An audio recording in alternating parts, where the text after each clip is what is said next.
नमस्कार दोस्तों, मेरा नाम है अर्जुन और मेरे चैनल का नाम है अर्जुन सिंह ऑफिशियल। और आज हम बात करने वाले हैं तुर्की के लिए कि ये जो लड़ाई है, ये युद्ध जो हुआ लास्ट, इसमें कैसे कहीं ना कहीं पाकिस्तान के सपोर्ट करने के लिए रातों रात तुर्की आ गया।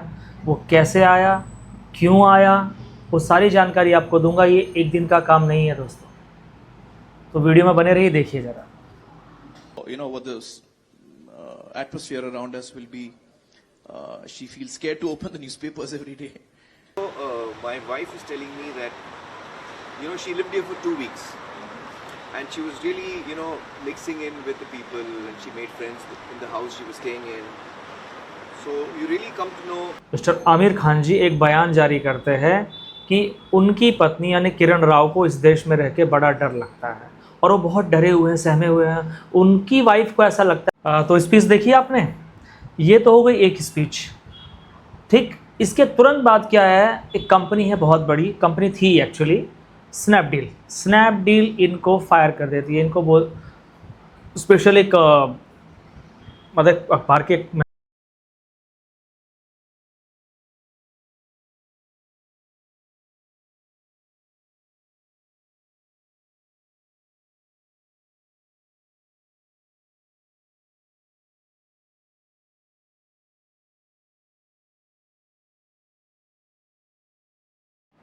देखा दोस्तों। अब हमारे देश में कहते हैं कि हमें बोलने की, विचार व्यक्त करने की अभिव्यक्ति होनी चाहिए। This is called freedom of speech. क्या ये सही फ्रीडम ऑफ स्पीच है? क्या अपने देश को नीचा दिखाना, गिराना सही फ्रीडम ऑफ स्पीच है? मेरे हिसाब से तो नहीं है दोस्तों। ये जो चीज़ है, इसे मैं गद्दारी में काउंट करता हूँ। अगर कल को मैं भी अपने देश की बुराई बाहर जाके करूँगा तो मुझे कोई मतलब गद्दार कहेगा तो मैं हूँ फिर, ऐसा समझो आप। कहा जाता है कि अभिनेता, राजनेता, जो भी किरदार होता है ना, आप उसी के अंदर रहिए। आप एक एक्टर हैं, बस एक्टर तक ही सीमित रहिए, क्योंकि आप पढ़े लिखे नहीं हैं। आपने इतिहास नहीं पढ़ा, आपने भूगोल नहीं पढ़ा, आपने ज्योग्राफी नहीं पढ़ा, आपकी नॉलेज ज़ीरो है। सिर्फ आप अच्छी एक्टिंग करते हो, आप अच्छा रोल लेते हो, आप अच्छी कॉमेडी कर लेते हो, आपको जो लाइन्स दी जाती है उसको आप अच्छे से बोल लेते हो, दैट्स इट। अच्छे से 2-4 ठुमके मार लेते हो। तो नचनिया हो, नचनिया की तरह ही रहते तो अच्छा होता। यही नहीं, सलमान खान को भी सुन लीजिए। पाकिस्तान में खुद इतना हो रहा है, बेनजीर भुट्टो, परवेज मुशर्रफ के ऊपर कितने सारे अटैक्स हुए, मैरियट ब्लास्ट कर दिए गए। तो this is not even in control of Pakistan. मैं वहाँ की न्यूज़पेपर तो पढ़ता नहीं, लेकिन जब वहाँ पे ऐसी कोई घटना होती है तो क्या वो लोग बोलते हैं कि हिंदुस्तानियों ने किया? Parsing the past, shifting the buck onto somebody is not. Nobody is safe there. They are facing the same problem. So if you're facing the same problem, come together and eradicate this problem. छोटी मोटी और भी ऐसे ही anti nationalist नहीं बनते हैं। Nationalist बनना और एंटी नेशनलिस्ट बनने में ज़मीन आसमान का फ़र्क होता है। हो सकता है इन्होंने बचकाने में कर दिया हो या इन्हें समझ ना हो, लेकिन अगर दोस्तों एक बात बताइए, जब आपको करोड़ों लोग, भारत में 140 करोड़ जनता रहती है, जहां सलमान खान को कम से कम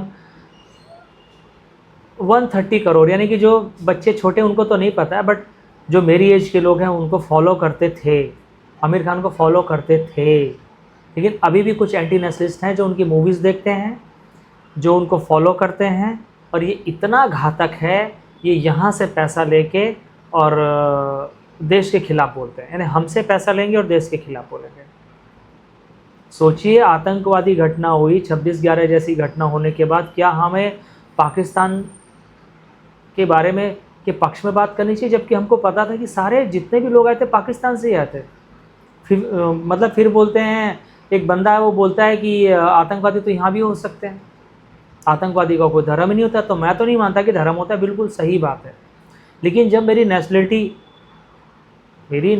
जो नेशनलिटी है, नागरिकता मुझे पता चल जाए कि मैं पाकिस्तानी हूँ, और वो लोग पकड़े भी जाते हैं, वो जेल में भी रहते हैं भारत की, फिर वो हवाई जहाज को हाईजैक भी कर लेते हैं, फिर यहाँ से बाहर जाते हैं, फिर उनको छुड़ाया जाता है आतंकवादियों को, फिर भी बोलते हैं कि भाई पाकिस्तान तो आतंकवादी देश नहीं है। उनके साथ वहाँ के जनरल, कर्नल, ये सब खड़े होते हैं। इसके अलावा और क्या प्रूफ चाहिए? मुझे एक इंसान बता दो जिसने पाकिस्तान में जाके, भारतीय ने, स्पेशली भारतीय आदमी ने वहाँ जाके बॉम्ब ब्लास्ट किया हो और वो आज यहाँ पे खुला घूम रहा हो, मुझे एक बता दो। और इन्हीं लोगों की, आमिर और इन सब को देख देख के ही आज की जो मासूम पब्लिक है, मैं इसे मासूम ही कहूँगा, देखो इसको हम गद्दारी की श्रेणी में नहीं गिन सकते, क्योंकि हम इसे ज्ञान की कमी है, क्योंकि उन्हें पढ़ाया ही वो गया है, उन्हें शिक्षा ही ऐसी मिली है। अभी अगर आपको यकीन है तो देखो, एक इंसान को दिखा रहा हूँ, वीडियो में लगा देता हूँ, वो उसके थॉट्स कैसे हैं। समझो कि हमारे देश का एक आर्मी ऑफिशियल्स, आर्मी का जवान शहीद होता है और वो उस पर बोलता है कि आतंकवादी की कारस्तानी नहीं है, या आतंकवादियों ने नहीं किया है। पाकिस्तान एक आतंकवादी देश नहीं है, ये इनका कहना है, इनके विचार सुनिए। नहीं, पाकिस्तान ये तो आप मानते हैं कि आतंकवाद फैलाता है? नहीं, हम तो नहीं मानते।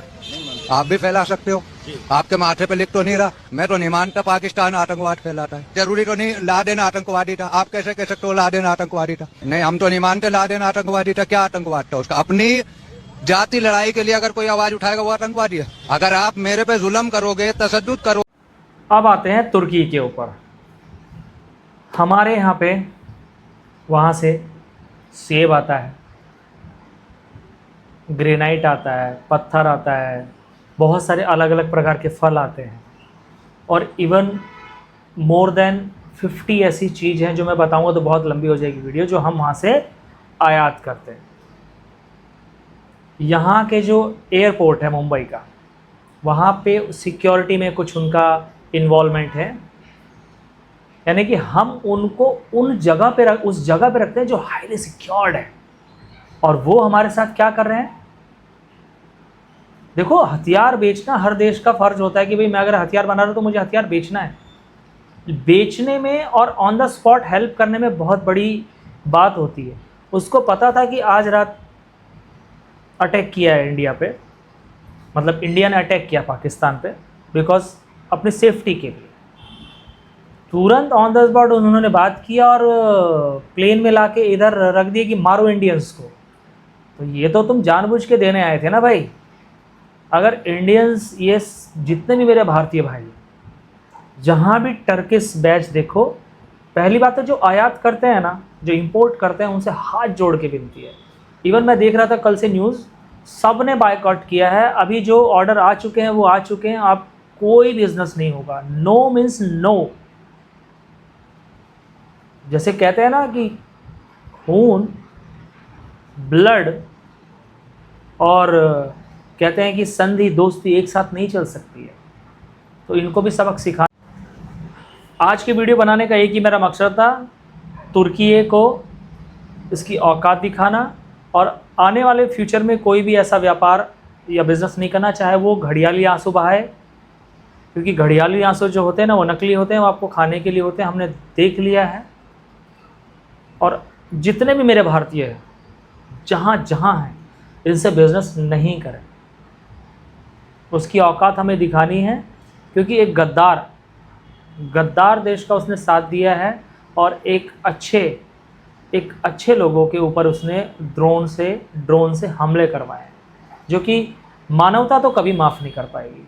तो ऐसी ही वीडियोस को देखने के लिए बने रहिए। नेक्स्ट वीडियो बहुत जल्दी आएगी, तब तक के लिए नमस्कार। वीडियो अच्छी लगी हो तो लाइक कीजिए, शेयर कीजिए, सब्सक्राइब कीजिए, और ऐसी ही वीडियोस में लेके आता रहूँगा। नमस्कार।